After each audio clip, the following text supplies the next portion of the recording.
Woo woo! Welcome into another episode of the Wine James Junior Hockey Pod. Starting out strong, starting with Leave it applause. in. Woo woo. It in because we haven't recorded in a while because we were waiting for the draft and for the last round to be over because all the games went, or all the series went to 5 games, so they all went kind of long. So we wanted to wait for that, obviously, so we could talk about it.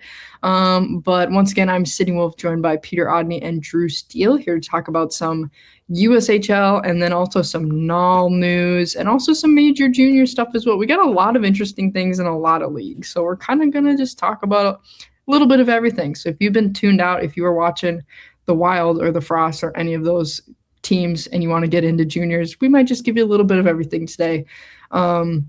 But it's May now.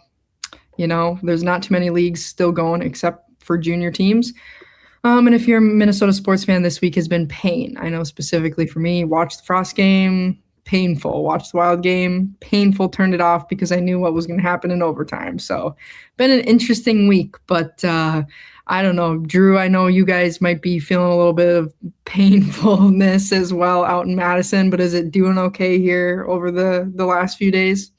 Yeah, I think right away it sucks, right? And you're up 2-0, 8 minutes into the game in game 5 and a do or die game 5, and end up losing 6-2. They had a goal disallowed, so it really was 7-2 if you take all the goals that they actually put in the back of the net at some point.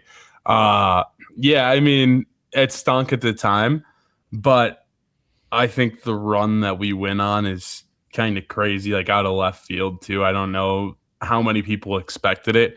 I actually was talking with one of our season ticket holders before the last game of the season and told him, hey, if Caleb gets hot, this team's going to be tough to beat. Caleb got hot. Team was tough to beat. I think Muskegon's going to have their hands full with Sioux Falls, but I do think Muskegon's size is going to play a huge factor in this series coming up, and I'm sure we'll get to it later on. But yeah, Muskegon's power play is the difference in game 5. But yeah, you look back at a run like this, 10 minutes after the game, it stinks, right? But talking with the guys, we get off the bus on Tuesday morning at 4 a.m. in Middleton, talking with the guys, it's just like, hey, that was a fun run. Like, you can't look back at it in pain, just because like there was overtime game-winning goals. We were underdogs. We were the lowest seed in the playoffs to get to this point. I'm really proud of the group that we had. Andy did a hell of a job getting the squad moving in the right direction throughout the playoffs. And yeah, I mean, Caleb Heil was on pace up until game 5 of the conference final to be one of the best goaltenders in the playoff history. I think he would have had the best save percentage in USHL playoff history if he would have kept pace what he had in games 3 and 4 of the series, like if that would have stayed on. But yeah, no, overall, sad it ended, right? And you'd love to be playing hockey this week, but at the same time, happy it happened. So I think vibes are good here. Most of the guys are smiling when they're walking out of the building after exit meetings here the past couple of days. And I've been part of a couple seasons where people weren't smiling when they were walking out. They were on pins and needles, which I'm sure there were conversations, right? Like there's always conversations where guys aren't the most thrilled leaving the building, right? But I think most of those conversations went well. Smiles on faces after a run like that. You can't ask for more. Yeah, that's good to hear. And I feel like too, all the comments that I saw of like Madison fans after that game too were like, instead of being crabby like all the Wild fans are today, like, oh, that was terrible. You know, they were all just excited on the run that you guys went on, because me and Peter even picked against Madison early on like dummies, and then you guys went on a crazy run. So I feel like all the fans were just so hyped because that was pretty wild. But I mean, hey, Drew, you pretty much called it from the beginning. You're like, this is what's going to happen. Caleb's going to get hot and going to steal some games. So you pretty much had that down. He's a gamer, and I hate that he's going to North Dakota. Because yeah, now it's suck the next few years when he's really good. Yeah. Like I can't, like I know Spooner did good this season. I would be very shocked if Caleb Heil isn't the number one by the end of next season. Yeah, I feel like he's just gotten better and better as time's gone on. Like everyone knew he was good, but it seemed like he kind of got to a new level this year, which is crazy. Yeah. So we'll probably get back to Madison stuff in a little bit, but Peter, I know YHH has been busy. I know there was a lot of Robertson Cup stuff today. I know there's a lot of tournament stuff this weekend. So I mean, what do you guys all have going on? Because there's a lot of things I feel like in different leagues and ages and all that. Oh man, this is frankly one of my favorite times of the year because I can just sit in front of my computer and watch drafts. It feels like every day there's just one more draft. And I've started to think about drafts, the USHL and the WHL, as a rotisserie chicken. Because you can look at a rotisserie chicken, you can eat the whole thing in one night. They're delicious and they're affordable. Or you can take the breast for one meal, you can take the thighs for another meal, you can take the wings for another meal, and then you can make stock out of the whole carcass. So I did just compare junior hockey drafts to the carcass of a dead chicken. Okay. But I love writing the recaps for drafts and then picking my favorite draft picks. I know we'll get into that a little bit later, but it is so much fun for me to see where kids end up and where I think they might fit in. So it's been a fun couple of weeks for me. I've done a lot of sitting in front of the computer, but you know what? Grinders grind. And right now it's grind time. It's summer. It's sunny outside, but I'm not outside. I'm in my basement. Now I'm in my parents' dining room. Were you in your mom's basement for any of it? No, the Wi-Fi sucks in their basement. They get back tonight from California, though. So this is actually the second junior pod that I've done from their house. Okay. Nice. Wow. We need to get that location, like people to bet on location next week. I'm pretty sure I've mentioned it on other pods before where they live. Okay. I love it. Well, we'll start just with USHL playoff stuff since that's what we're already kind of talking about. We're now down to the top 4 teams. Funnily enough, last show when we predicted our finals, none of us got it 100% right. Drew had Madison Fargo. I had Madison Sioux Falls. Peter had Muskegon Fargo. So none of us, you would have thought one of us would have it. No, just all of our picks. Not very electric this year, but that's we just needed one more go to co-host. Vegas together. We're never going to Vegas. Yeah, ever. Maybe whatever we pick, do the opposite would be wise for anybody. Because we'll probably get about 50%. So doing okay, but not amazing. But we're down to the top 4 teams now officially. Both series went to 5 games though, so it wasn't like blowouts either way. A lot of entertaining stuff. Madison played Muskegon. Muskegon wins in 5, and Fargo played Sioux Falls. Sioux Falls wins in 5. Just like some fun notables. One of the Fargo Sioux Falls games went to triple overtime. It was officially the longest game in Fargo franchise history, and I believe was the longest official game in Clark Cup history. So not in like regular USHL games, but in Clark Cup like playoff games. So it was very long. So some of them were pretty tight overtime games in both series, kind of crazy. So pretty wild, but Sioux Falls advances, Muskegon advances. But just good series all around, it feels like. But I mean, Drew, you kind of already touched on a lot of the Madison stuff, but are there any other kind of details from that series at all that you want to mention about any, specifics on any of the games or just any players or anything? Yeah, I mean, Carter Sanderson might be one of my favorite players to watch on a different team. That kid's going to be a problem. Another North Dakota kid. So that kid's going to be an issue coming up. Caleb Heil got a double minor for high sticking Carter Sanderson in the first 5 minutes of the first game. He was going up to like get a blocker save and like kind of karate chopped him with his stick in the bottom of his teeth. Apparently all of Sanderson's bottom teeth folded back and his whole gums was like messed up. He missed 15 minutes of play and put a cage on. Actually put a bubble on for the second period.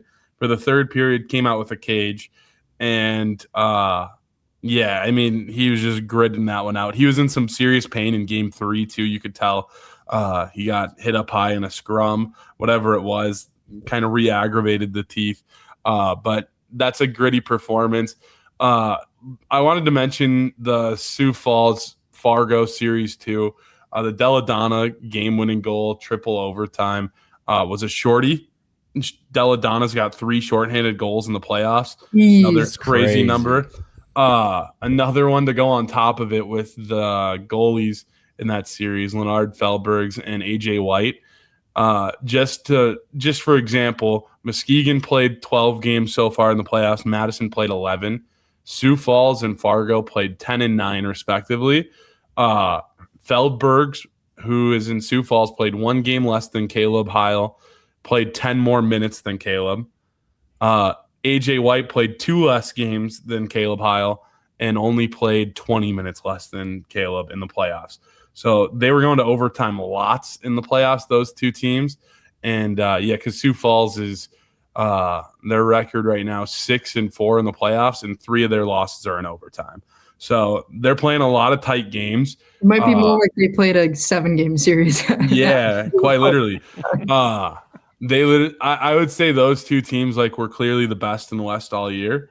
And the series showed it too, right? Like they were neck and neck going in there. I don't think you could say the same best in the East all year with Madison and Muskegon, but that's the joy of hockey, right? So I don't know. I think Muskegon's going to have a tough time, or Sioux Falls is going to have a tough time with Muskegon. Muskegon's forward unit is unbelievable, and their D have size, which I think is a big key to winning in the playoffs. You look at their roster last year, look at the roster this year. They only have 4 kids under 6 foot on the roster this year, and their best player besides Carter Sanderson, in my mind, Drew Stewart, is one of those players. So, if you can get that out of the top couple guys to be under 6 foot, and then your role players are all over that height, you're in business there. And I know we got some notes on Drew Stewart here, I'm sure, coming up.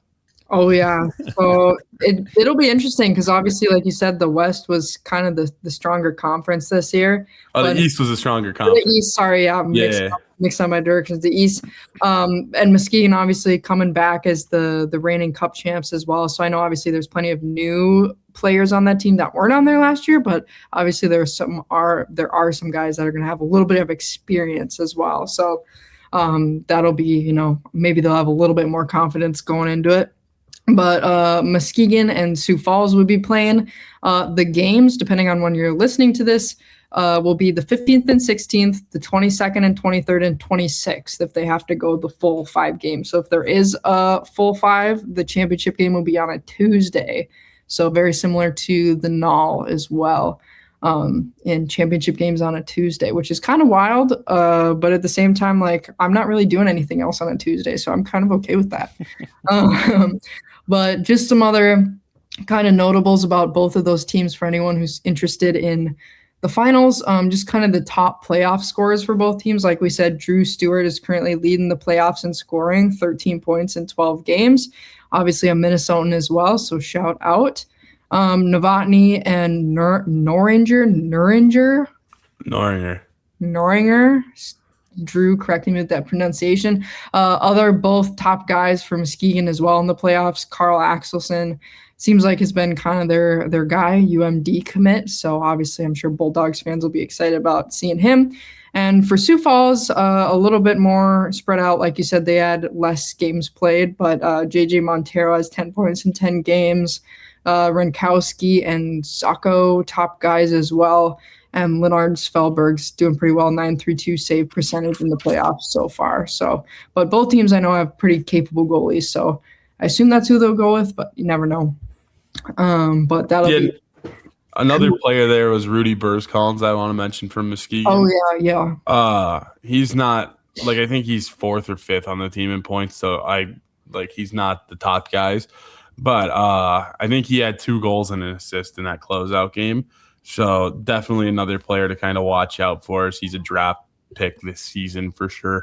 Coming up, BC commit too. I saw that name. I pulled up the stats.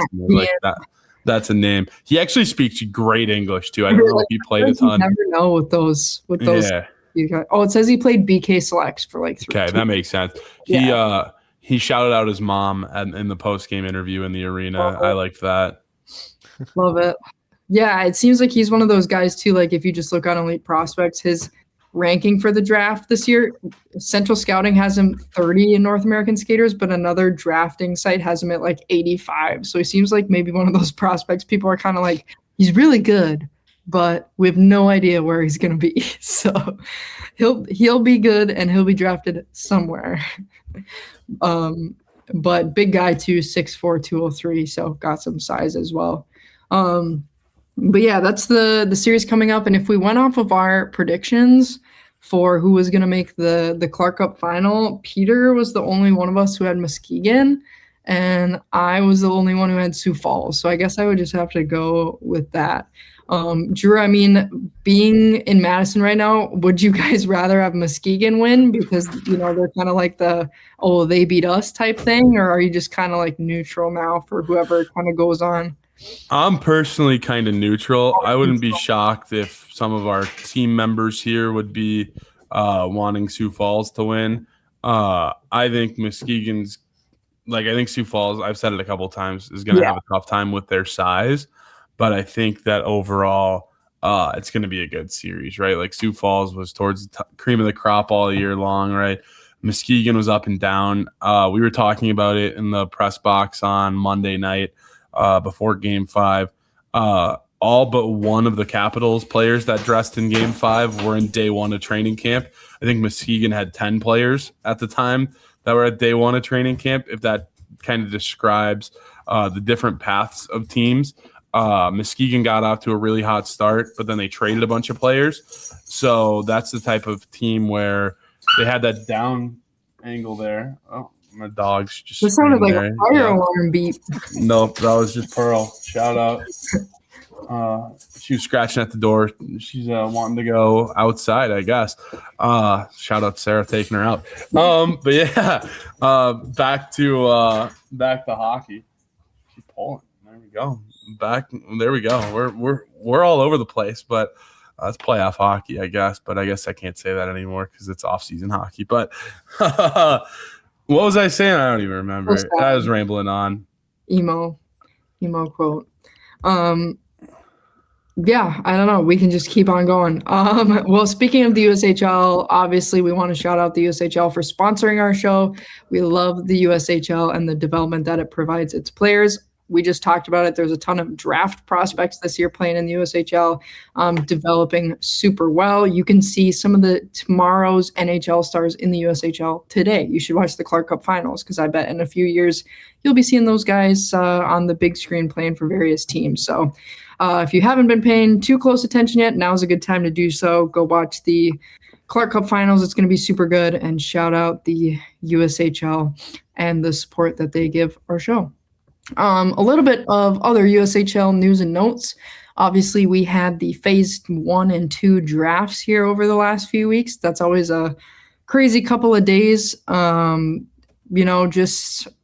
we all kind of did our different things for the draft.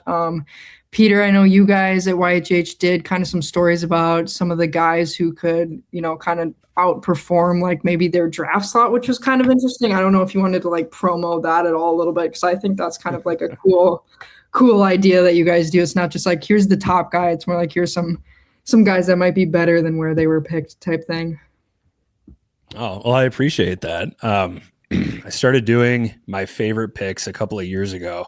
And I'll be honest, I used to put a lot more repertorial effort into it. Like I would text NHL scouts, GMs, whoever to get their take. And quite frankly, that takes freaking forever because everybody's busy. Like everybody's doing their draft stuff, or they're just done with the draft and they're on their pontoon with their family and they don't want to hear from that moron from YHH. So I just started going with kids that I really liked and giving my own opinion. I also think it's more fun to pick the kids past a certain point in the draft because it's really easy. I'll use WHL for an example. It would be really easy for me to point at Colton Nash and be like, yep, it's my favorite pick right there. I love the Colton Nash pick. What a genius. I mean, that's easy, though. Colton Nash is one of the best 2011s on the continent. So for me, I think it's more fun to pick some of those kids. I'd like to run down my favorites if you guys have the time. Do you guys have the time? Oh, you know what? I do. Do you? So out of phase 1, these are 2010 birth years, and these are kids from round 10 on. I had to adjust the sample size a little bit for each draft just based on how many Minnesota kids were actually picked. Because if I did after the 10th round in like the WHL draft, it would literally just be the last 4 or 5 Minnesota kids picked. Yeah. So out of phase one, Zane Medlin from Duluth East. I love Zane. I think Zane is a natural goal scorer. He's got a friggin' incredible release. I think he's a really, really nice pickup for Fargo. Fargo just seems to find these guys that are super skilled and super productive late in the draft. I don't know if that's because they're so smart or other teams are just ignoring these types of players. Bo Skelton from Shattuck St. Mary's. He played 15s this year, so he's not the typical, wow, he went from 14U to 16U. What a stud. He's playing in the age that he's supposed to be playing, in 15 only. He ended up with 55 points this year for the Sabres. Great bloodlines. His dad has an incredible story. He played football at Harvard and like overcame this insane injury to be like a team captain. His dad's a great guy. He's got good bloodlines. Eli Hopeman is a goalie from Roseville. He played at Mount St. Charles last year. I wrote that he checks a lot of boxes, and he does. He's huge. He's super athletic, and he's one of those kids who might have just gotten forgotten because he's not playing in a hockey hotbed. He's playing for Mount St. Charles, which over the last couple of years has been a little up and down compared to their standard. Bauer Sullivan, a Madison pick out of the 12th round. I can't believe Bauer Sullivan lasted until the 12th round. I think coming off his Bantam season where he had like 100 points in 50 games, I think his draft stock was probably higher, whatever that means at this age. And then he got his first taste of high school hockey. And yeah, those numbers came down a little bit. He wasn't the guy for Rosemount High School. And you know what? He didn't have to be. He's an underclassman. But he played really, really well, ended up with 23 points. And then Cale Sloan is my last guy out of phase one. He went in the 15th round to Dubuque. He's a really, really good skater. He can play both forward and D. His dad won a Stanley Cup with the Dallas Stars. And I found this little tidbit. His dad was dubbed an over-caffeinated squirrel by the old Dallas Stars broadcaster. And wow. Cale kind of plays the same way. Cale's got a lot of energy on the ice, and he has a lot of time for his opponents, if you know what I mean. I like that. I had one I wanted to ask you about because obviously I see names come across. Leighton Duig. Does that name, like, I don't know a ton about him. I just know that we picked a Minnetonka Bantam player. That's probably a good system to go through. I think of a John Stout. I think of other players that we've dealt with here in Madison. But what are your thoughts on the Doing pick by Madison? Leighton is fast. He's a really, really good athlete. He's super speedy. This year is going to be big for Leighton, not to sound like his advisor. I don't work for APX or wherever his advisor's from. But this is going to be a big year for Leighton because he played last year with Dean Stevens and Colton Nash, and there are guys that accumulate points based on who they're playing with. Leighton's a fantastic hockey player, but he did get to play with Dean Stevens and Colton Nash last year. He's a really, really good athlete. He's got a great personality. I love the kid, super speedy. If he progresses the way he I guess should, for lack of a better term, he's going to be a problem. He forechecks really, really hard. And as he irons out his game and learns the best times to go 100 miles an hour, he's going to be an issue. I love that. I'm going to put that on a quote card on our social media. Oh, don't do that to me. Don't do that to me. Yeah. I got to say too, shout out Peter. Love that you shouted out some of the guys that we know at APX and Bauer Sullivan and Bo Skelton. Shout out. Love those guys.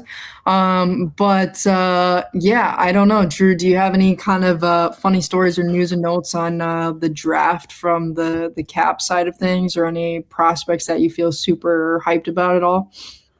Yeah, I mean, phase one, I never really know what's going on. Like, you don't see those players putting up a ton of numbers at like levels that I would watch typically, right? Like, I think we were talking at one point during the year, and I was like, I've only seen Gunnar Conboy play twice in my life, and I had to go to Peter for a Conboy question.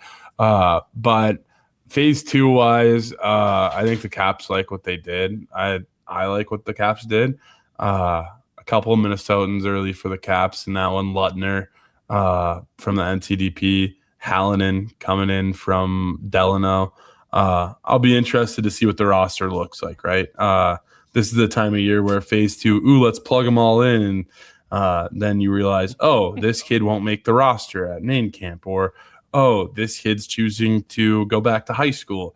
Shout out Tyden Bergeson there, or different things like that, where roster in December looks a hell of a lot different than it does in May. But no, I think that a lot of teams had good drafts. Fargo trading up to the number 1 pick to take AJ Garcia.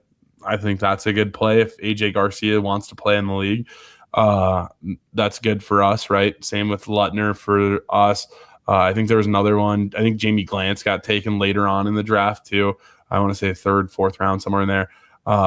If we can keep the NTDP kids in the draft along with the tenders, I'm sure we'll mention. That's good for the USHL and good for USA hockey in general too. Hopefully the Caps had the best draft and everyone else's draft was terrible. A year from now, we're looking back on it. That'd be great. But I'm sure other people are pretty pumped about their drafts. A lot of Euros, not as many Canadians. I saw that takeaway. CHL, I think that was coming, right? I think unless you know a Canadian's coming automatically, why would you take the Canadian? Because similar to the US NTDP kids wanting to stay in America to play, you'd have to assume a lot of the Canadians the same way. But the draft is always so crazy. This year it was even wilder because we played Saturday in Muskegon, then Monday the Phase 1 draft in Madison, Phase 2 draft on Tuesday. I know the practice schedules got all wonked up because of it, but no, it was, I don't know. What are your guys' thoughts? The draft being in the playoffs is so weird to me. Don't you guys think? Hate it. Yeah. I hate it for those teams. I hate it. Yeah. And I'm sure from an administrative standpoint, it's really hard for all the leagues too, because they're all drafting boom, boom, boom. So some guys, maybe the WHL has a slight advantage because the USHL shows their cards first, like who's going to step out and hand out a 1st round pick on somebody that the WHL may have drafted the year prior. Maybe they have a slight advantage with extra knowledge, but I'm sure it's tough from a lot of administrative standpoints. Yeah, I mean, I can confirm on a ticket sales standpoint, with us playing Friday, Saturday in Muskegon, that Thursday we were traveling to Muskegon. So Thursday, Friday, basically a wash for me. Then Monday, Tuesday, basically a wash for me. So like cuts the week down on a media side for us for sure. And all of a sudden we're talking playoff hockey, playoff hockey, playoff hockey. Pause for 2 days for the draft, playoff hockey. Like, kind of wild, but I get why they have to do it, right? You have to get camps ready for the summer. You have to have people knowing where they're going. You kind of get first right of refusal besides the WHL Bantam draft because the other drafts take place so much later. But who knows? Like I said, with the drafts, you could be looking down the line. You think you have a great draft now. 3 years from now, you'd be like, oh, what are we doing? Or you could think, oh, what are we doing now? And 3 years down the line, be like, man, our scouts nailed that one. Well, not just the scouting, but whoever talks a kid into going to your spot. Because if you're drafted in the USHL to Green Bay, but you're picked in the WHL by Cam Loops, somebody's got to get on the horn and start talking to your advisor or start talking to the parents or start talking to whoever and convince them that this is the place for you. You're not too far from home. You're in a good spot. We're going to get you to Division I hockey or to the NHL faster than the other place. A lot of it's so much of this is based on who's got the sweeter talking assistant coach in charge of player development.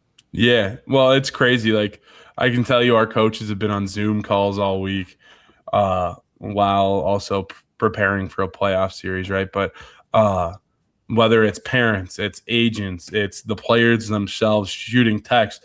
Oh, that's cool. Like, you did this and this. Like, the new building helps Madison this year, right? Like, hey, we have new stuff. Like, the team's cruising. That's the one benefit, right? You can tell the players when you're playing in the playoffs, you can say, hey, take a look. There's 4 teams still playing. We're one of them. And it is wild because you do have to recruit your own drafted players where in the past you didn't have to as much. So extra work goes out to them. Shout out Justin Friedman for taking care of a lot of that for the Caps. Andy Brandt, busy man, head coach / GM over the past couple of weeks. But yeah, no, it's a wild time, and welcome to the league to all those 21 rounds worth of players throughout the draft. Yeah, it's also more severe, I'd say, for goaltenders too. Like Luke Carruthers signing a tender with Dubuque. I don't know this for a fact, but I venture to guess that some promise was made. Like you're not just signing a tender to sit on the bench and fill up water bottles. I think he'll have a legitimate shot to take over that job. That'd be unreal. I think they have 2 age-out goalies too, so that kind of helps that situation. Okay, so they're both aging out. All right, I think so. Like they have Chambray and that Humbalik. I think they're both age-outs, if I'm not mistaken. I know they had 2 age-outs last year too, but yeah. I mean, the promises.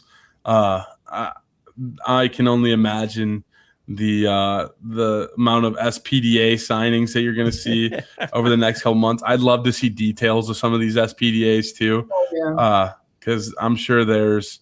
I'm not saying what up north is offering by any means. I'm not saying that it's cash, but are there like, hey, we'll get you in at a masseuse once a week, or hey, you guys get fine dining every time you come to Cap Ice, like. I have no clue what's in these contracts.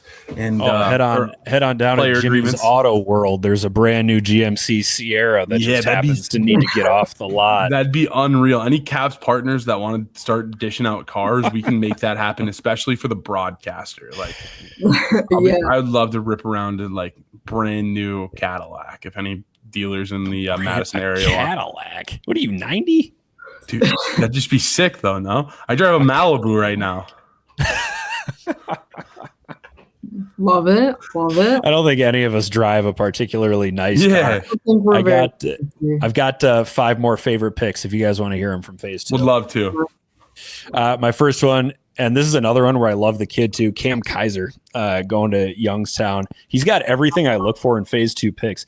He's got great size. He's 6'1", 190, and that's legit strength. He was a super good football player at Northfield High School. He was a really good baseball player at Northfield, too. I think he could have played college in all 3 sports, not like Ohio State football, but he could have played D3 football, D3 baseball, and D3 hockey right out of the gate. He had a really, really good season in the Null this year. Youngstown's a good spot for him. Tyson Miller is one of those kids that I think got lost because he played JV as a sophomore at Stillwater High School. He is 6'3", 190, and had 44 points last year in his first season of varsity hockey. Cal Grills is another Stillwater kid. He played for the Wisconsin Wendigo in the Null. He's 6'4", 223. He's one of those kids that's just going to find a spot on whatever team he's on. He's going to find a place because he's going to play hard. He's going to play physical. He's going to get pucks off the glass. He's going to, execute whatever other cliche you want to throw out there. Leighton Reinhardt is another one who got lost on a JV team. He played JV at Hill Murray for a year and then ended up with Woodbridge out in New Jersey. He played for their 18U team, and according to a couple of people, was the best goaltender in the 18U league out in the Northeast Pac, which is a pretty loaded league, for lack of a better term. And then Jordy Sewell, round 14, pick 211. He's listed as smaller. I think he's like 5'8", maybe 5'7", 5'8", but super, super skilled. He had 18 points as a freshman for Cloquet, then he had 48 points last year as a sophomore. One of those kids, I watched a couple of huddle highlights of him. He finds space all over the ice. He's got good hands. He's got a good shot. We'll see what happens as he gets older, but he's one of those perfect 14th round of phase 2. You can't go wrong picking a kid who had almost 50 points for one of the best high school programs last year in Minnesota. Yeah, I would wonder, Peter, I need to get your list before the draft next year, so that way our guys are locked and loaded. So that way we can just pull out all of Peter picks. I do write a preview. Yeah, but when do you write the preview? A week before the draft. Yeah, like we probably need like a month out. There's like 40. There's 40. People get paid for this, Drew. Yeah. Yeah. I'm just saying, like, it can't hurt. I'm gonna launch my own. I'm gonna launch my own scouting service, and then I'm gonna add Scout to my Twitter bio. You should toss up a LinkedIn headshot on there. I like that. Oh yeah. Hey, will you also shout it out? I'll shout out a few other of our APX guys: Cam Kaiser, Cal Grills, Leighton Reinhardt. I believe all training with us this summer, and Kaiser and Grills, I believe, also do advising through us as well. So is Leighton Reinhardt? He's an APX train guy. Yeah, this summer. I know he was for a while, and then obviously he was playing out east for a while, and I believe he's back now. So super cool. Love it. And he's committed to like Maine, right? He's like he is. He's committed to Maine, but I also wonder where he's going to play next year because it's not like you can play for the Woodbridge. You can't play for the Woodbridge U20 team. It's not like he played. You're going to go find him right now? Call him right now. I'll go find him, and then I'll get our director of goaltending. I'll get Drew Fielding's input on him. I'll get him to give us a scouting report on him a little bit. On Leighton Reinhardt. Yeah, I'll get him to give me some tidbits about what people can expect. He's big. Reinhardt can play U18 again if he wanted to. I know he could, but he's not going to. Is that his plan, or is he going to come back? There's no way if you're the best in that division, you'd want to go back to that. Yeah. I don't know. I'll have to talk to him then and see kind of, because I was curious too about kind of his path, because all of a sudden he was like, playing out in New Jersey or whatever. So I'll just have to be like, what's up, my guy?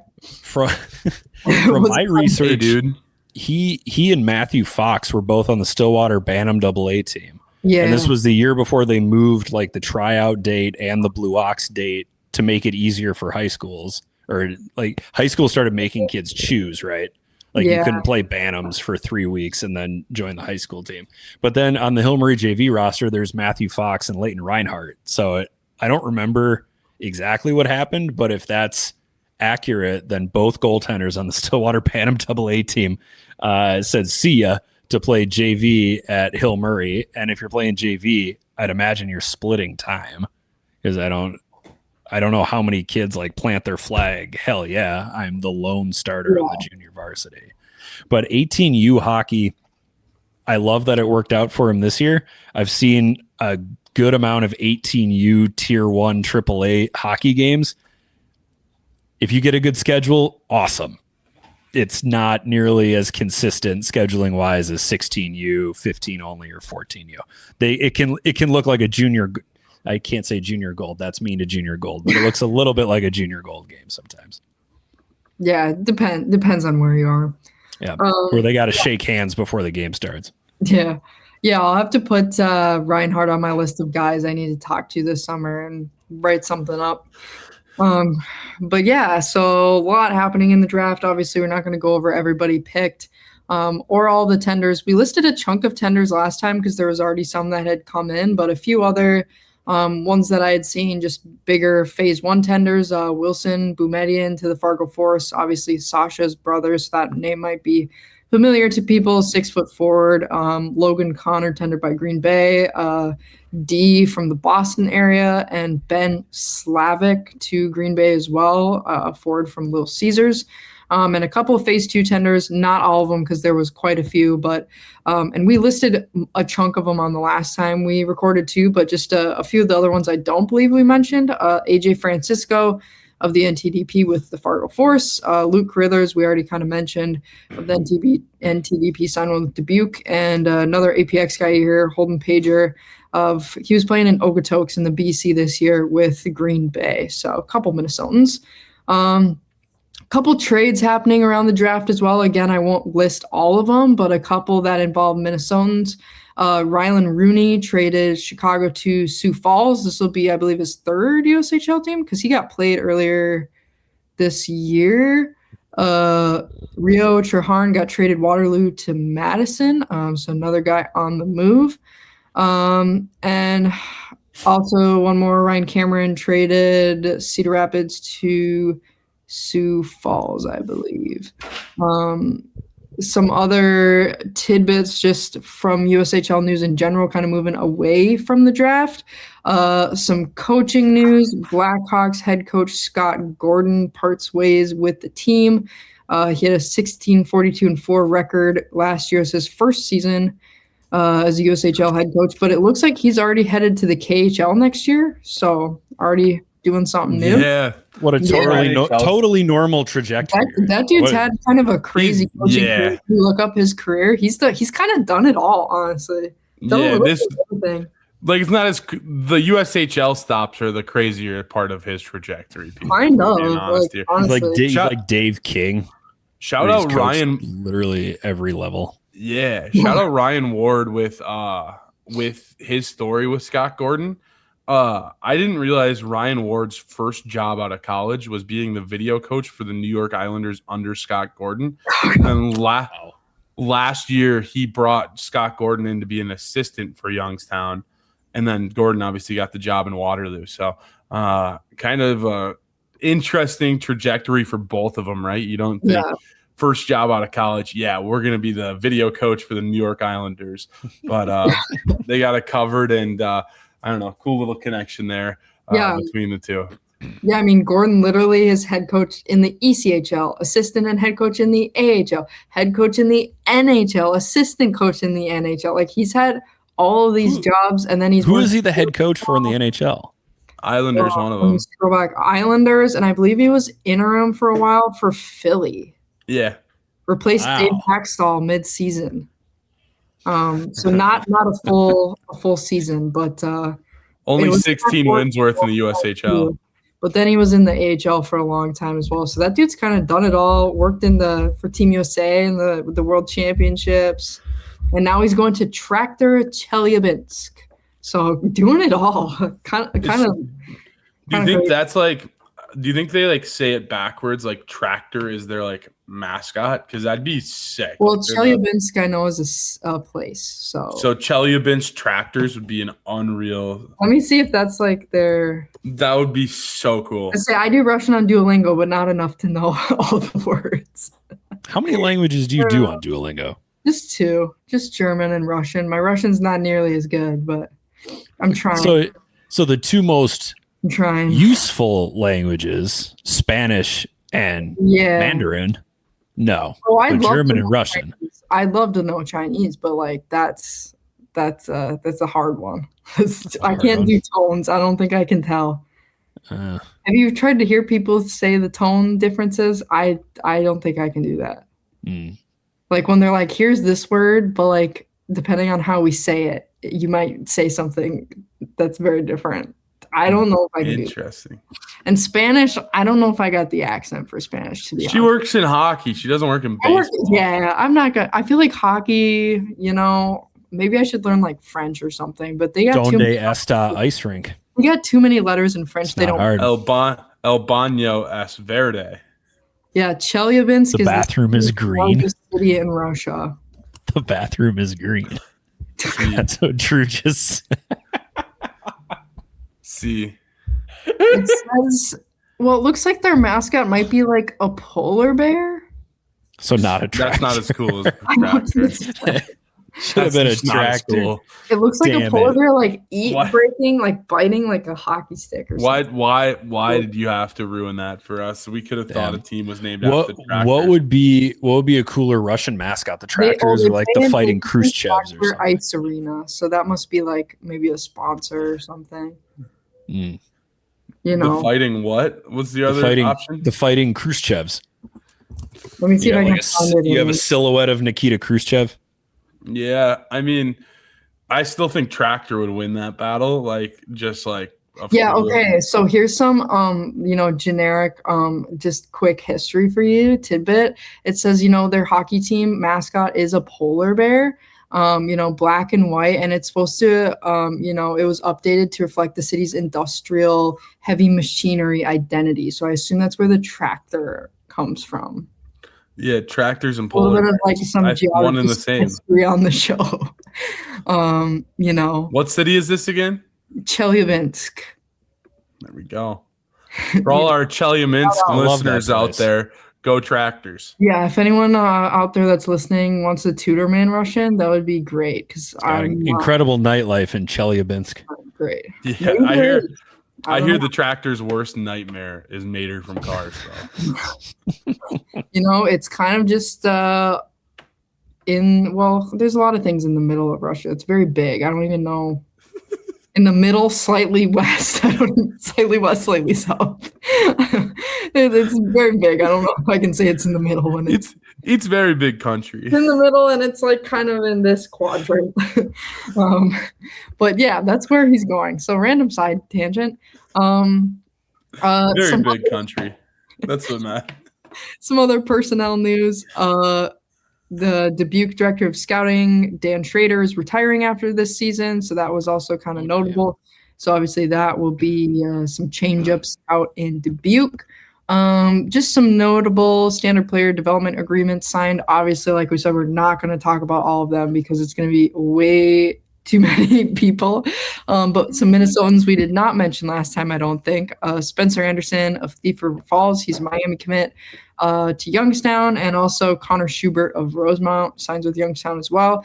And Brandon Wright, I don't remember if we mentioned him already on the show, but plays for North Star Christian, but I believe played youth hockey in Matamidi, signed with Dubuque. So a couple more Minnesotans, so that's kind of cool. My brain thought NSC on our notes here meant National Sports Center, and I was about to say, what team is that? National Sports Center and North Star Christian, you never know. With the National Sports Center, he played for one of those junior Moose teams in a Showcase Open division or something. He just only plays in the NA Showcase every year. That's the only time he plays. If you've ever wanted to question every decision you've ever made in your life, I did this really early in my time at YHH. Find yourself at the Super Rink on like Rink 7 in the middle of June, watching two teams wearing practice jerseys playing in a semi-final of a tournament. Okay. Nobody knows anybody's name. The socks don't match. There's one coach on the bench in flip-flops for each team. And all of a sudden you're just begging for deafness and blindness. That's spring hockey for you right there. Oh, gosh. Not all spring hockey, but a lot of it. But yeah. At 9:30 in the middle of June. Oh boy. Boy. 9:30 at night or 9:30 in the morning? 9:30 at night. 9:30 in the morning, the day is still young. I still have hope. At 9:30 at night, it's all over. Get me the hell out of here. Okay. Moving on. Also, shout out to our other sponsor, APX Hockey. I'm wearing my APX hat right now for anyone watching. Lately, some of the stuff that I have done for APX that you should go check out because it took me a billion hours. You should go to apx-hockey.com, go to the info or the news tab and click on databases. I recently made a database of every girls high school hockey player in Minnesota that's playing D1, D3 or club next year. Had to go through a lot of Instagram pages, like hundreds of Instagram pages. That sounds horrible. God bless you, Sydney. It took a long time, but I think I got all of them. I had a couple people email me with some extras of people that, have private Instagram so I can't see. But if you want that, I have that on there. Otherwise, if you're looking for awesome training or advising, we got you covered, apx-hockey.com. We had a lot of awesome players selected in the drafts the last few weeks. And we actually just had one of our advising guys, Paul Wicksack, I'm going to be interviewing soon. He just committed to Army West Point, so we just had a new D1 commit as well. So shout out. Moving on, speaking of commitments, some other commitments, decommitments, flips, etc. A couple Minnesotans as well flipping. It seems like St. Thomas is just picking up all the guys recently. I don't know if they just need a bunch of guys for next year or just there's been a lot of Tommies flips. I don't know. But Aiden Grossklaus, he's a APX guy, but I remember talking to him a long time ago. He was a Minnesota State commit for a long time. He's from Woodbury. He was one of the top guys in Wenatchee this season, flips to St. Thomas. Cade Stengram, he was a St. Cloud commit. He's from Brainerd, decommitted when there was the coaching change. He flips to St. Thomas. And then they also randomly pick up a commitment in Green Bay Gamblers forward David Roosevelt, who I believe is a Czech player. So just the Tommies just picking up kind of a little bit of everybody. He's a draft pick. So maybe just, the NCHC status now is bringing in some good players. I want to say he's Michael Roosevelt's son. Oh, cool. Throw that in there. Does anyone remember Michael Roosevelt? No. No, I'm not a boomer. D for the Blackhawks for a while. Gotcha. Just call me a boomer? Okay, boomer. Golly. A few other random flips here that I thought were kind of notable. Edison Engel flips from Ohio State to Western Mich. 6'2" from Illinois, played USHL last year, currently in the OHL this year. Winnipeg draft pick going to the Broncos. Penn State's been flipping a couple players as well, kind of like the Tommies. They flip Yegor Shilov, formerly a BU commit, the leading scorer in Victoriaville of the Q this year, along with Charlie Machad. He's a D from Penticton. Drew, you put, is he a Caps legend? What is the lore with that? Charlie Michaud. He played 24-25 with the Caps. That's all. Okay. Caps He was Miami. Love it. He was an alternate captain last year. Love it. Yeah, he actually started this season. It was kind of strange. He was one of those guys who started the year with Miami, Ohio, but then went back to junior. So I'm not sure what the situation was with Miami, but obviously not the perfect fit. But he's going to Penn State now, I assume, for next year. A few other notable flips. Kuzma Voronin, forward from Moncton in the Q, flips from Maine to UMass Lowell. He posted over a point per game this year, so that was kind of a big one. And I do not know how to say this guy's last name. Butticus? Okay, because I was going to say there's a lot of ways I could say this. I don't want to say it wrong. Cody Butticus, the goalie for the Austin Bruins. Oh, yeah, didn't he play a game for the Caps? Is that why you put Caps? One game. He got called up? He was the emergency Caps backup when Caleb Heil was at World Junior, so he played one game with the Caps. You guys should post them. Committed. Lindenwood. Shout out. Well, I don't know if we'll probably post his, but he'll definitely go up on the commitment wall just so we can fill the wall up. Well, Austin Bruins, it's kind of getting more and more rare for the Null guys to earn those D1 commitments. So we got a couple goalies over the last few weeks earning commitments. So kind of cool to see him commit in D1. I feel like Austin has been kind of a wagon over the last few years that I've been to the Robertson Cup. So got some good players there. And speaking what of else that, do they have in Austin, Sid? Spam. My aunt-in-law. They got cool stuff there. They have a whole bunch of different flavors of Spam museum. What's cooler, spam or your aunt-in-law? Oh, my aunt-in-law. But she also loves. That's just right. cap, dude. Shout out. You're just capping. Shout out Pam. But her name's Pam. Yeah. No shot. You prefer Pam to spam? There's 0%. No, it is. I'm 100%. I'm not. Pam's from the home of spam. Yes, I'm not making it up. I'm not making it up. I swear.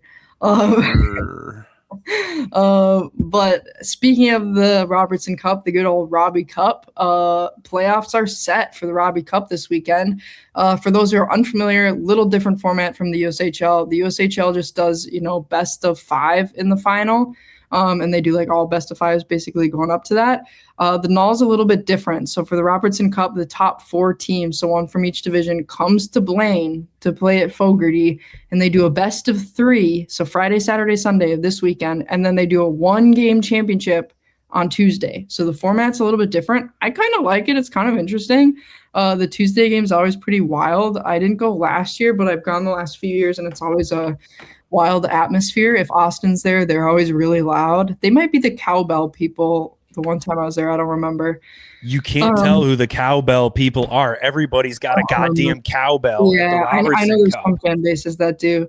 But these are a lot of teams that have been there quite a bit in the past few years. It's Minnesota Wilderness plays the Austin Bruins, and Maryland Black Bears play the Lone Star Brahmas. Those are all teams the last few years that I've been at the Robertson Cup. I've seen all of those teams play in Blaine over the last few years. So obviously it's not really teams that are strangers to being there. It's always tough for Maryland because I feel like them and Lone Star obviously have the longest drive, because otherwise you have Austin and Minnesota Wilderness, and the Wilderness are in like Cloquet. So obviously it's a little bit of a drive, but like otherwise you're coming from like Texas or Maryland. So like a little bit further, they always are obviously going to have less fans there just because that's a way longer travel distance. But then you always get like those big families that have Minnesotans on the team, and they're like, it's in Blaine. Let's go watch. We gotta go. Yeah. So that's the Robbie Cup's in town. We gotta go. Robbie Cup's in town. So hopefully it'll be a good Robbie Cup final. And predictions. I haven't watched any. Dude, I wrote a 700-word preview for the Robertson Cup. Published it this afternoon. I'm trying to catch up to Sydney's output in terms of writing and publishing. I have not watched that much Null. I used to watch a lot of Null. I'd go to a lot of Norseman games, but I have not been to many this year. Give me Brady Cry in the system play in Lone Star. You and I already talked about Brady. Hey, Lone Star's got Leo Gabriel, so Yeah. Talked about him too. How much is Leo Gabriel played in the playoffs?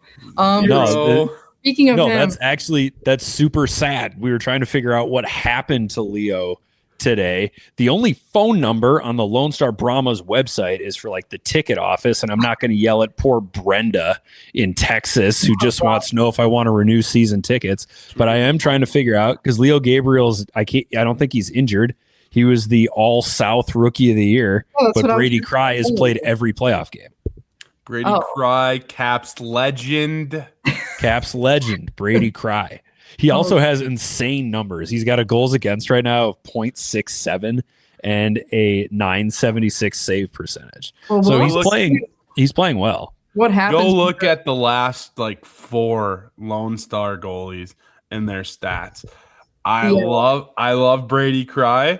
It's a system play. Dan Wildfong has the boys rumbling, tumbling, and when the North, the Midwest, the East, and the Central have to play the dirty South, they don't have a chance against Dan Wildfong's But Texas isn't part of the dirty South, though. Come on. In the Null? Yes, it is. Okay, in the Null, yes, only because there aren't any teams in Alabama, Mississippi, or Georgia. I don't know, dude. Until you've been to a game at the Odessa Edgar whatever Coliseum. Oh, Shreveport. I forgot about Shreveport. Yeah, dude. Until you've been to a game in Odessa, El Paso, or Amarillo, you don't have the right to say that Texas shouldn't be in the dirty South.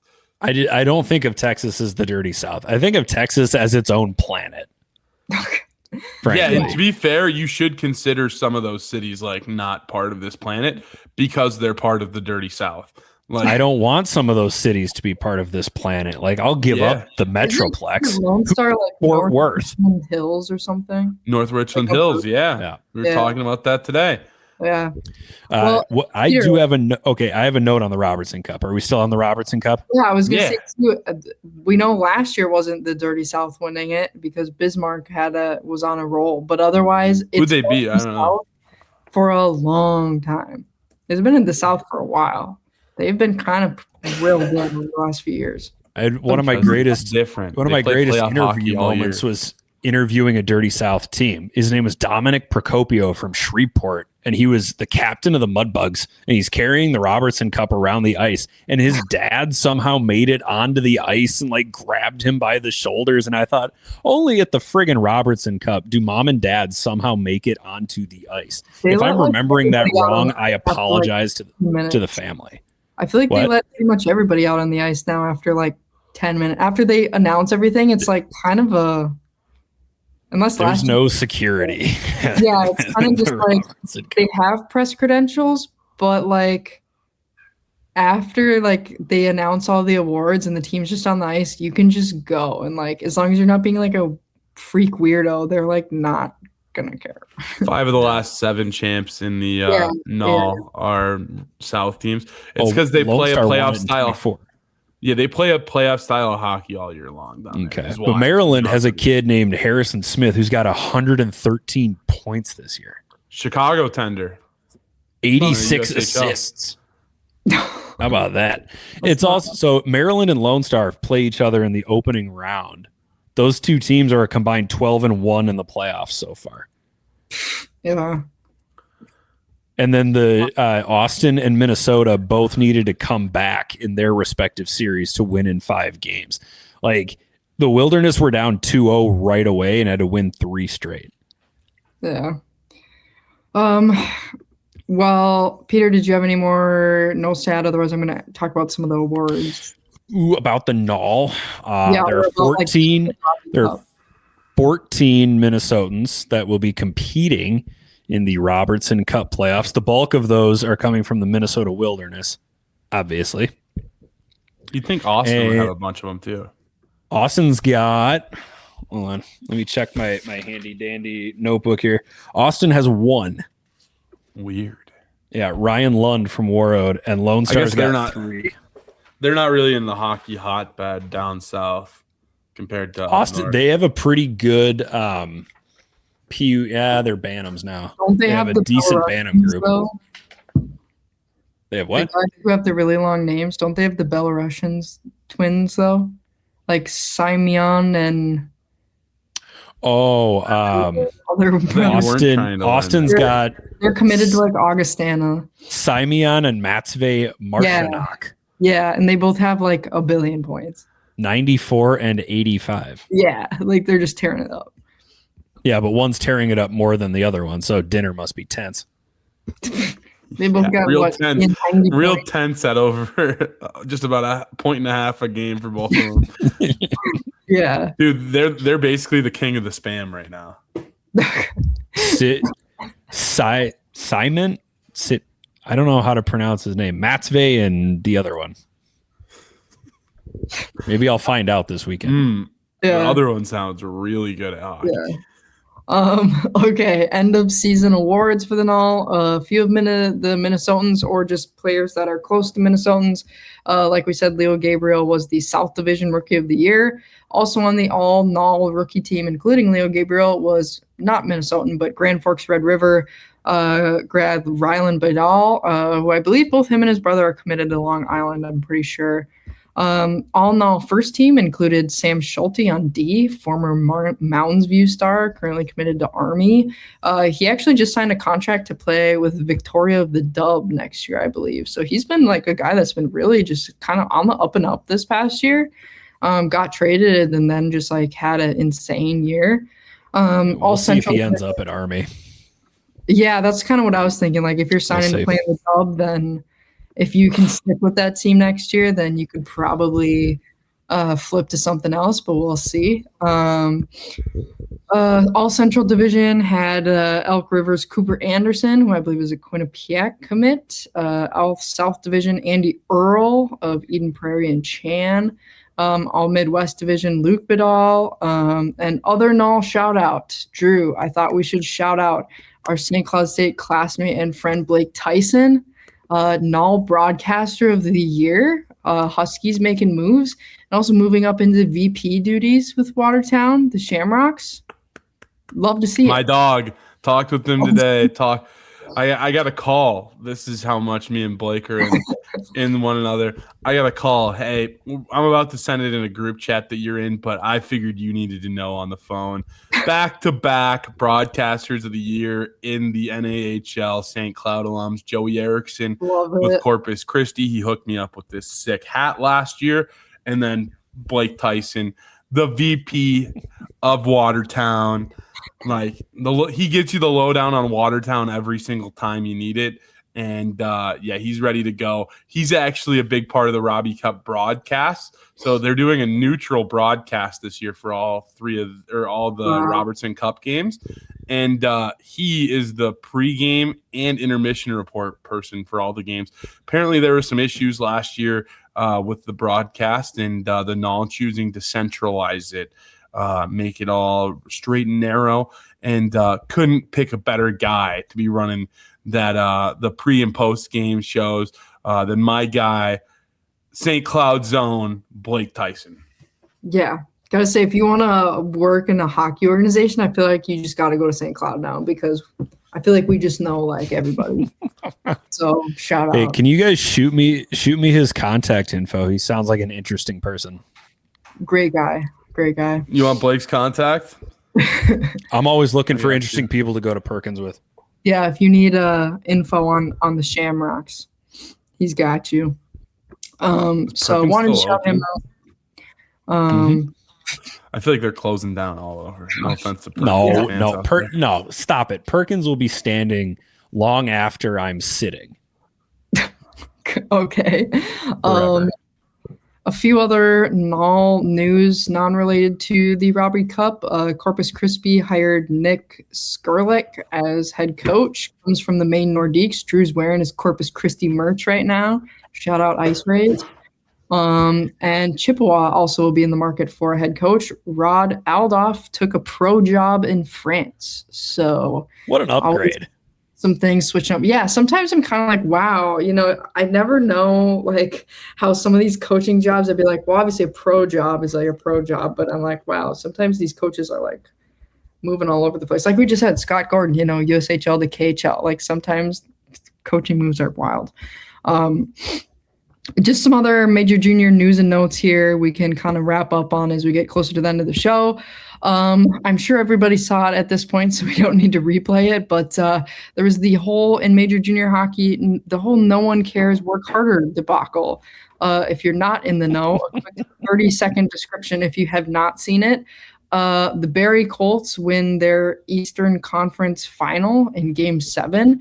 They do a press conference with their coach and their captain, and they answer every question with no one cares, work harder.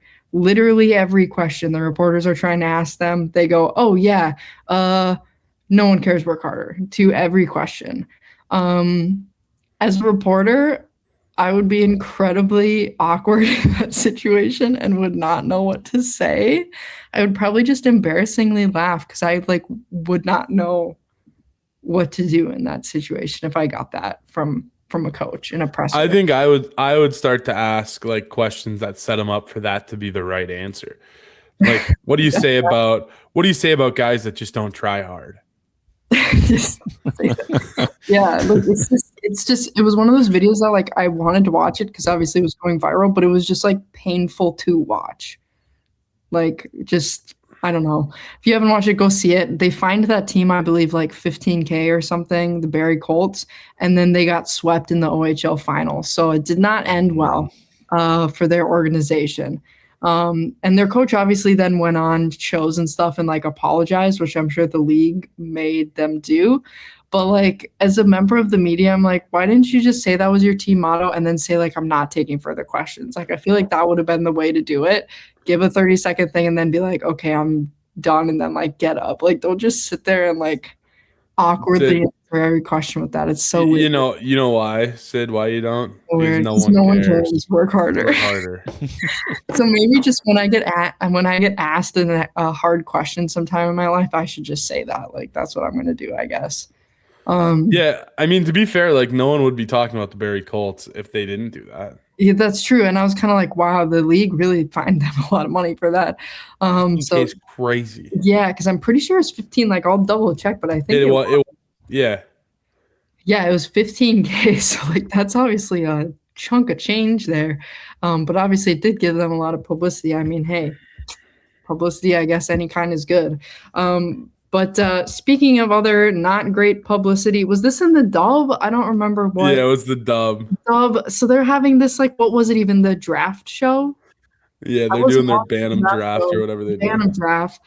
I see a clip of it. They're like they have like their hosts, and then they throw it to this scout who, again, I don't want to be mean, but he's like an older man. And he looks like a Scooby-Doo villain. He kinda. And, I know that this generation just does that. I was telling Drew and Peter this. I get guys like this that talk to me at my local YMCA every day, and they just don't get it. Yeah, but me too. They do that. But what did he say? Something like, "Oh, well, you're a pretty lady, aren't you?" or something. I should have had the clip ready because that. I watched it one time, and again, I just cringed watching it, and I was like, "Oh, this guy, like, clearly he's like my grandpa's age, so like, let's put a mic in front of that guy." It's one of those things where you're like, I know he didn't mean it in a mean way, but it's so awkward to watch happen on camera. So I know it's not a good clip, but it might be one of my favorite clips to watch. I love watching awkward video clips, and that's just one of them. Oh, I should say the actual facts. You're a pretty girl. Vancouver Giants scout Terry Bonner, aged 85. So when I say an older guy, I mean it. I don't mean like a 60-year-old. It was like an 85-year-old guy. Do you think that guy scouts in person or on video? In person. In person. I don't think he's ever watched a video. He's probably getting faxes. He's probably getting faxes of scout reports. It was just one of those videos where you watch it again, you just cringe and you're like, oh, my guy, like, just, oh, okay. If he's still doing that job at 85, God bless him. You see the reaction on the girl's face and you can tell she's just like, okay. All right. And the team got fined $5,000, so they got fined for that as well. So major junior teams, clean it up a little bit. We've had some issues here. They should just give the $5,000 to that girl and be like, "I'm so sorry." Because I'm so sorry someone called you pretty. Pretty Village is so awkward to watch on stream. No, I get it. It was clearly not the appropriate thing to say. Thanks. You could call me some worse things than pretty and give me $5,000 and I'd be okay with it. Yeah, it wasn't offensive, but it was just so cringy. It was like as I was watching it, I cringed for two reasons. Number one, because it was not the time nor the place, nor should that ever have been said. But I was also like, this is going to become a big deal for people who don't have a lot going on. This is about to become a cultural touchstone for two subsets of people on the internet. Were you watching it live, Peter? I wasn't. No, I saw the clip though. And you have to admit at this point, you have to have wished you were watching it live because you'd probably rewind. What did he just say? Did he say that? I would have rewound that thing about 7 watching times to try to figure out if he said it or not. No, I was not watching the WHL draft show live. My computer was chugging, just trying to keep up with its friggin' RinkNet updating, so I couldn't run video at all. I just feel bad because I'm sure that obviously I don't feel bad because that guy did it, but I'm sure after that whole organization was like, oh no, oh no. Well, and you can't get rid of him either. If he's working there at 85, he must be you're just like, okay, that wasn't good. It wasn't the worst thing you could have said in the world, but it was not good. I'm sure when it happened, they're like, oh. He must be he must be a big piece of that organization to still be there at that age, right? He's probably been around for a long time. Yeah, so it's not like you can just get rid of him. But maybe next time, PR-wise, you might want to throw somebody that's knows what HD TV is. Yeah. I'm trying to see if there's any other updates on it online. I don't really see anything. What other update could there be? He rescinded. He doesn't think she's pretty anymore. He takes it back. I'm sorry. I take it back. Yeah.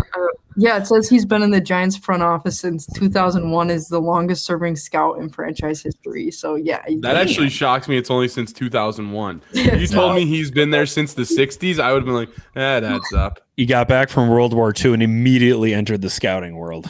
Yeah. He was a scout.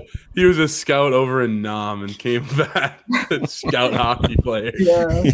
So I don't feel bad for him, but just one of those situations, as somebody that's not super outgoing, I just watch that and I'm like, man, if I was in that situation, that's just so awkward. I just don't know what anyone's supposed to do.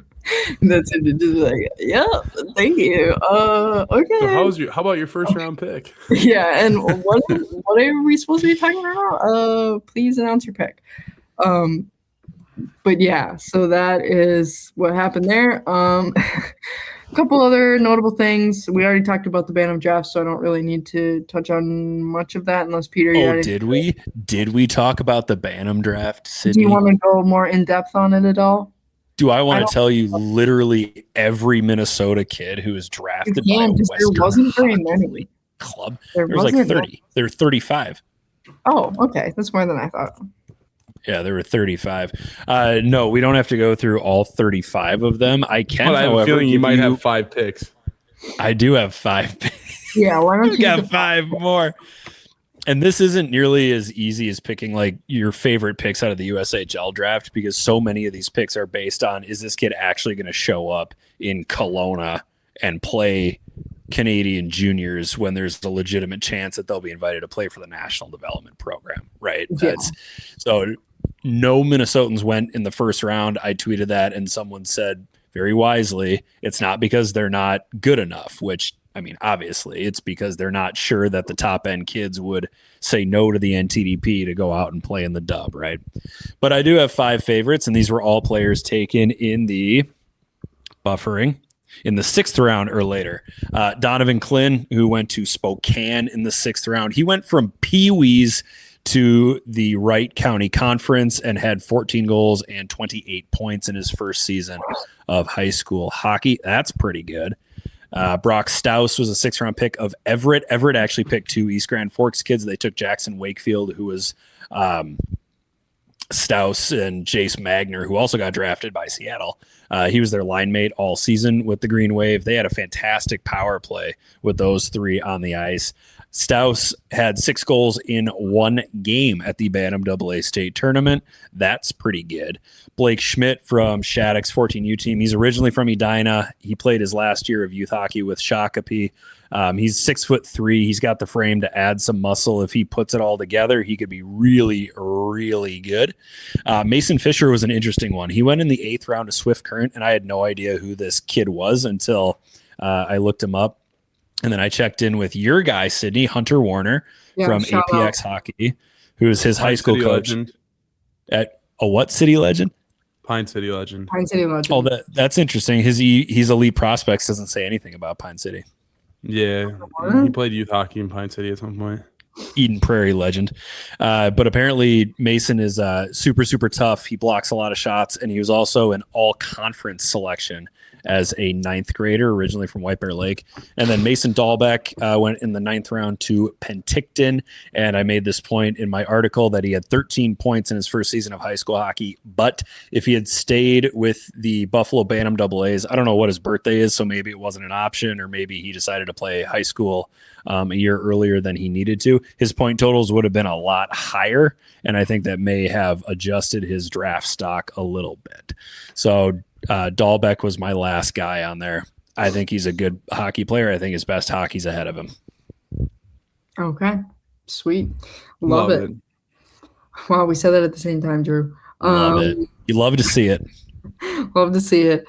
But just a few other things before we wrap up the show here. A few interesting, I thought, flips kind of from USHL to Major Junior that I thought were notable, either Minnesotans or just bigger name players.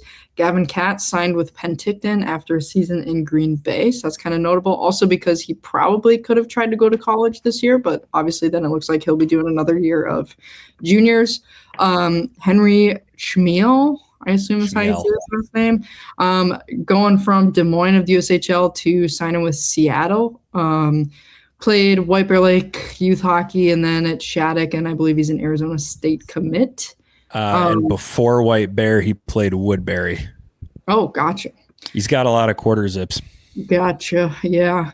Our zip ups are legit. Yeah. He's good. He's getting opportunities at every level here. Not a Minnesotan, but kind of a bigger name one defender, Jonas Kemp, signs in Seattle after a season in Chicago. And then he was also the guy that played 1 year at the NTDP and then left. So kind of a guy who's moving around quite a bit. And then just some other Minnesotan, Luke Puchner's rights traded to Seattle. I don't think he signed yet though, but obviously that probably means they assume he's going to sign there. Played 2 games in Lincoln this year, but otherwise led Shattuck's prep team in scoring and a draft prospect for this summer. And KJ Sauer's rights were recently traded to the Edmonton Oil Kings.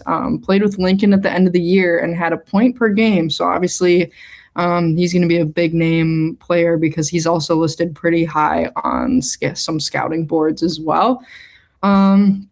And just a few big time commitments. We don't talk too much about the major junior guys who aren't Minnesotans, but some big recent commitments would be Terrence Smith to the Gophers. That was a big one. Anaheim draft pick, big time defender. I believe played with Landon DuPont. So obviously people are like, bring him with you. I don't know if that'll happen, but he's going to be headed to the Gophers for this fall. I know he was injured to end of the season, but it sounded like he's going to be good to play next year. So I'm not really sure what happened there, but that was a big one. And then recently, Ethan Belchitz, I think is how you say his name, committed to Michigan State. Going to likely be a first-round pick this summer. So big name guy, 6'5", over a point per game with Windsor this year. Michigan State's just collecting all the first-round draft picks, I guess. I don't know how that's going to work when you're going to have guys on the 3rd and 4th line. But they're just loading up, I guess. If you're a first-round pick, I guess everybody's just going to be a Spartan. So going to be interesting how that shakes out. We'll have to talk about that on Twitch. But yeah, I don't know if you guys had any other topics you wanted to talk about to wrap up the show here. I got one. Okay. There's a big rumor going around on Twitter, and Ooh. we can address rumors because we Okay. don't actually know what we're talking about most of it. Allegedly. It's a I great just song. see a tweet. And the OHL draft gets moved to June. I don't know who Tanner Adams is, but rumors swirling that Oshawa is going to take a defenseman that signed with the NTDP at number 1 overall. They later went on to say that rumor is Drew Daly. It'll be an interesting next couple of weeks leading up to the draft if that is legit, because Drew Daly, top defenseman of that class. It's freaking good.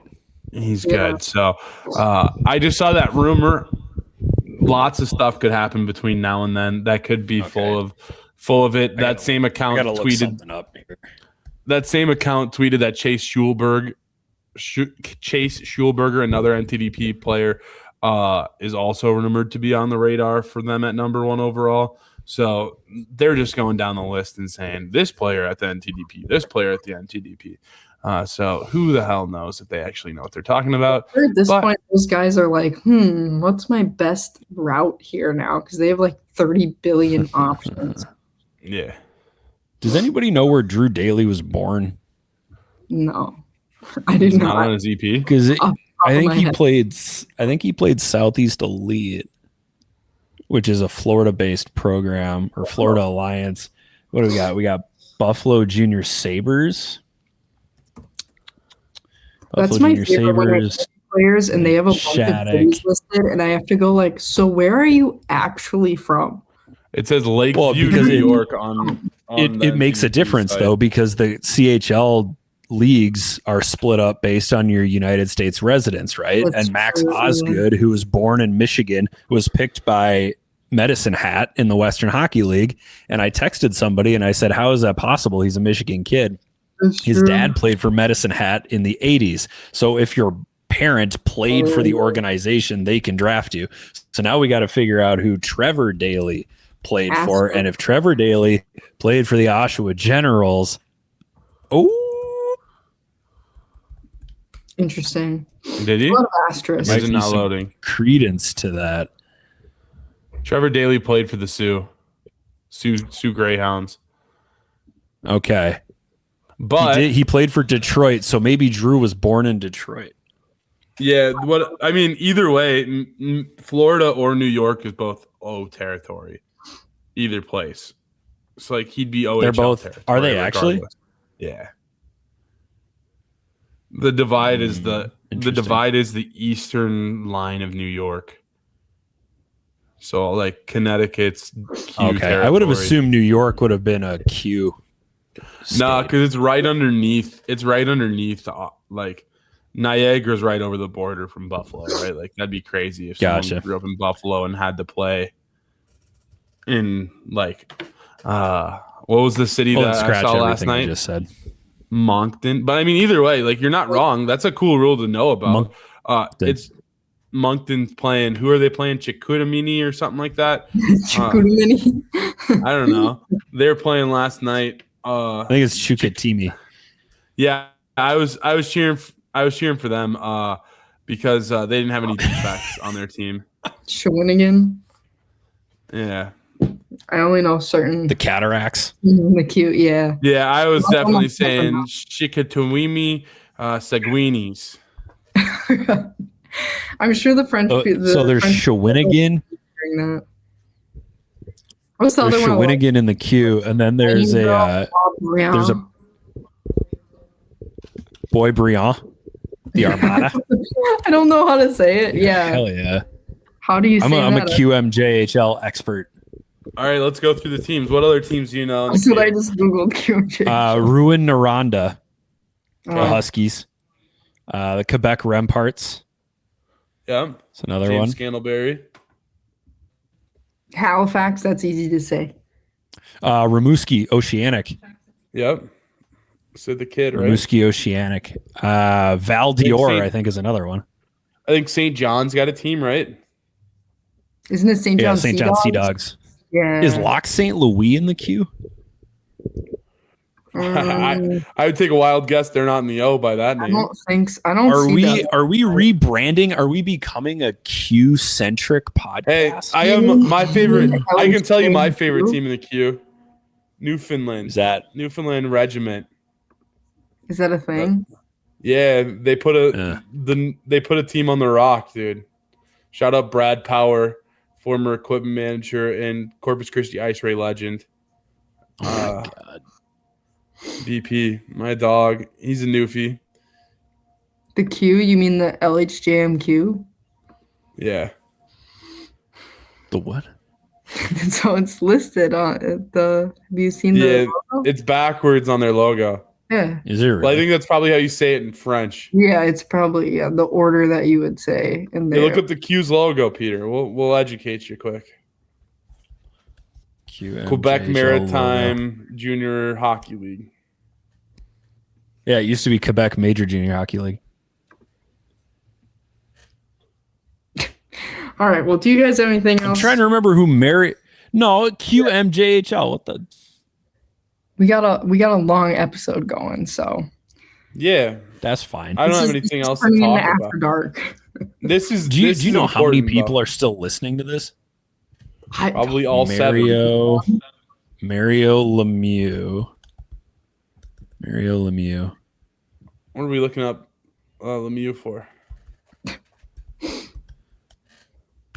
I'm You trying say to remember Mario, I who say he- Mario. Well, I think we could split the difference there and just refer to him the way he was announced at his draft, which is Mario. Okay. Mario Lemieux. He was so freaking good. Oh my god. Boomer. Never saw him play. He was a monster. I'm not a boomer because I think Mario Lemieux is a good hockey player. No, you're No a boomer way. because you saw the way he played. I never saw him. Well, so okay, this is too much lore to borrow a phrase that Sydney used earlier. Oh gosh. My dad, when I was a small child, my second favorite hockey thing when I was a little guy, after my Calgary Flames plastic mini stick, was a VHS tape called NHL Power Players. And it featured Wayne Gretzky, Mark Messier, Mario Lemieux, Brendan Shanahan, Sergei Fedorov, Patrick Waugh, Joe Sakic, Brett Hull was in there, Pavel Bure was in there. And I watched it over and over and over and over and over again. And I loved Mario Lemieux. I don't know. I thought his hair was really cool. And I loved the fact that he beat frickin' cancer and a herniated disc in his back. So I loved Mario Lemieux. I remember trying to impress a preschool teacher who was from Pittsburgh by knowing who Mario Lemieux and Jaromir Jagr were as a 5-year-old. What'd the teacher think? And she didn't give a shit. That was my first ever rejection. Do you guys think they rigged the lottery that year? Oh, Had to, God. right? This is after dark. So that Pittsburgh could get Mario Lemieux. Sid. Oh, It kept him in Pittsburgh. Oh man, I don't want to play that game of is the lottery rigged. Yeah, is the lottery rigged? The older I get, the more I'm convinced that all pro sports to an extent are rigged because there's simply too much money to be made for those in power in those sports for them not to try and have a hand in its outcome. But We got to have somebody for any Minnesota sport throwing some money around in our favor. oh yeah, I'm sure the Poe lads will be willing to pony up for that. Yeah. A-Rod might. He doesn't care. He No, cheated when he was playing. They would I just. bet hire A-Rod us is so to manage cheap. the team, and obviously we would. You think he's totally cheap? slay. No, I bet A-Rod is probably cheap. I bet A-Rod slaps that money around. If we're talking about baseball, it is time to end this episode. I'm not Sydney's That's basketball. That's She's basketball. so mad right now. It's like Basketball. I have a child that I would like to go spend time with. She's You asleep. Right idiots. now. She goes to bed at 8:30, y'all. She's Yeah. Oh, does she? So you got time? Oh, so we got time to talk about No, A-Rod. that means You got I time? gotta go to sleep. That means What are I- your thoughts on Ziggy Wolf? Oh god. Ziggy Wilf. Oh man. I don't need to talk about the Um, disappointment that is Minnesota sports. I think if you I'm want to know how a disappointed professional, If you want to know how a I'm still professional here. I gotta sports grab team is going to operate, I think you should take a look at who owns the team and what their net worth looks like. I think that's a better indicator of how a pro sports team is going to be. The other day, watching the Frost game and the Victoire game, I had the Victoire. live chat on, and that was a wild place. I was watching the live chat go by, and it was wild. This is my Between thought on it, PWHL people. Yeah. Why do you have that? I don't know. Tell me this isn't a sick jersey. Oh my God. Stop it. That's an unbelievable jersey. You You know- have to admit that. I never followed the Timberwolves that much until playoffs, and then I'm just like, oh yeah, Naz Reid. I'll cheer for Naz. I like that. The NBA is so bad. It's such a bad product. Not the Timberwolves, though. It is a horrible. They're on right now, aren't they? No, I think they No, play. tomorrow. Yeah. So they can get their butts kicked by Wembanyama. Yeah, let's hope they again? don't make me more sad this week with Minnesota sports. They I got think it they're covered. toast, dude. I think they're going to win the series. toast. You think they're going to beat Wembanyama? Yeah, I think they're going to get smoked by OKC then, but I do think we'll beat Wemby. Wembanyama. So we got to deal with Wembanyama, and then even if we somehow get out of that, We have to deal with the free throw Thunderdome. merchant. we have to deal with OKC again. Yeah, free throw merchant. Shea. Oh god. I hate pro basketball. I hate it so much. Okay, yeah, that might be a good time to wrap it up. Yeah, I think so. Well, thank you for tuning into this long episode of the show, but it's been a while since we recorded, so hopefully it was an entertaining episode for you all. But thanks for tuning in. Thanks to our sponsors, the USHL and APX Hockey. Once again, I'm Sydney Wolf, joined by Peter Adney and Drew Steele. We will be back likely after the Cup final to talk about that and everything else. So thanks for listening, and if you made it this far, you're amazing. Shout out. Go Caps, go.